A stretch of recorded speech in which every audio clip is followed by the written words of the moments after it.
લાંબા સમયથી માનવજાતને એ પ્રશ્ન મૂંઝવતો રહ્યો છે કે શું પૃથ્વી સિવાય કોઈ અન્ય ગ્રહ પર જીવન છે? હમણાં જ અમેરિકાના પૂર્વ રાષ્ટ્રપતિ બરાક ઓબામાએ કહ્યું હતું કે પૃથ્વી ઉપરાંત અંતરિક્ષના કોઈ અન્ય ખૂણામાં પણ એલિયન્સ હોઈ શકે છે. ઓબામાની ટિપ્પણી બાદ ફરી એક વખત આ મુદ્દે દુનિયાભરમાં ચર્ચાઓએ જોર પકડ્યું છે. આ મુદ્દે ડોનાલ્ડ ટ્રમ્પે એક નવું નિવેદન આપીને ખળભળાટ મચાવી દીધો છે. અમેરિકાના રાષ્ટ્રપતિ ડોનાલ્ડ ટ્રમ્પે બરાક ઓબામા પર ગંભીર આરોપ લગાવતા કહ્યું કે તેમણે એલિયન્સ વિશે તાજેતરમાં આપેલા નિવેદનમાં ક્લાસિફાઈડ એટલે કે ગુપ્ત માહિતીનો ખુલાસો કર્યો છે. જો કે ટ્રમ્પે આ આરોપના સમર્થનમાં કોઈ પુરાવો નથી આપ્યો. ત્યારબાદ તેમણે એક પોસ્ટમાં યુએફઓ સાથે જોડાયેલી ફાઇલો જાહેર કરવાની જાહેરાત કરી છે. ટ્રમ્પે કહ્યું કે તેઓ પેન્ટાગોન અને અન્ય સરકારી એજન્સીઓને એલિયન્સ અને યુએફઓ સંબંધિત ફાઇલોની ઓળખ કરીને તેમને જાહેર કરવાનો આદેશ આપી રહ્યા છે, જેનું કારણ તેમણે લોકોની ખાસ રુચિ ગણાવ્યું છે. ટ્રમ્પે આ જાહેરાત સોશિયલ મીડિયા પર એક પોસ્ટમાં કરી હતી. આ વિવાદ ત્યારે શરૂ થયો જ્યારે ઓબામાએ એક લોકપ્રિય પોડકાસ્ટમાં એલિયન્સના પ્રશ્ન પર હળવા અંદાજમાં જવાબ આપ્યો હતો.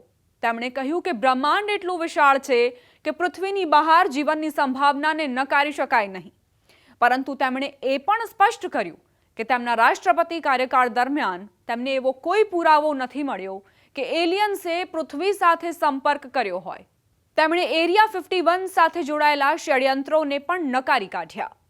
ઓબામાએ કહ્યું હતું કે ઘણા લોકો માને છે કે એરિયા 51માં એલિયન્સના મૃતદેહ કે યુએફઓ છે, પરંતુ આ સંપૂર્ણપણે ખોટું છે. ઓબામાના આ નિવેદનના થોડા દિવસો બાદ ટ્રમ્પે જોર્જિયાની મુલાકાત દરમિયાન એરફોર્સ વનમાં પત્રકારો સાથે વાત કરતા કહ્યું કે ઓબામાએ આવી વાતો જાહેરમાં ન કરવી જોઈએ. ટ્રમ્પનો દાવો હતો કે આ સંવેદનશીલ માહિતી હતી અને તેને બહાર લાવવી ભૂલ હતી. જો કે તેમણે એ સ્પષ્ટ ન કર્યું કે ઓબામાએ આખરે કઈ ગુપ્ત માહિતી ઉજાગર કરી. શું ટ્રમ્પને ઓબામાનું એલિયન્સ વિશેનું નિવેદન પસંદ ન આવ્યું કે પછી એરિયા 51 વિશે જે કહ્યું તેને તેઓ ક્લાસિફાઈડ માને છે? રસપ્રદ વાત એ છે કે જ્યારે ટ્રમ્પને પૂછવામાં આવ્યું કે શું તેમણે પોતે ક્યારે એલિયન્સના અસ્તિત્વનો કોઈ પુરાવો જોયો છે, તો તેમણે કહ્યું કે તેમને ખબર નથી કે તેઓ અસલી છે કે નહીં. એરિયા 51, જેનો આ ચર્ચામાં વારંવાર ઉલ્લેખ થઈ રહ્યો છે, તે નેવાડામાં આવેલો એક અત્યંત ગુપ્ત અમેરિકન વાયુસેના અડ્ડો છે. દાયકાઓથી તેને એલિયન્સના મૃતદેહો અને ક્રેશ થયેલી સ્પેસશિપ સાથે જોડવામાં આવે છે. પરંતુ 2013માં જાહેર કરાયેલા CIA દસ્તાવેજો અનુસાર આ સ્થળ શીત યુદ્ધ દરમિયાન જાસૂસી વિમાનોના પરીક્ષણ માટે વપરાતું હતું.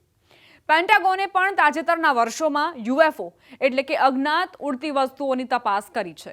2022માં વરિષ્ઠ સૈન્ય અધિકારીઓએ કહ્યું હતું કે તેમને એવો કોઈ પુરાવો નથી મળ્યો જેનાથી સાબિત થાય કે એલિયન્સ પૃથ્વી પર આવ્યા છે.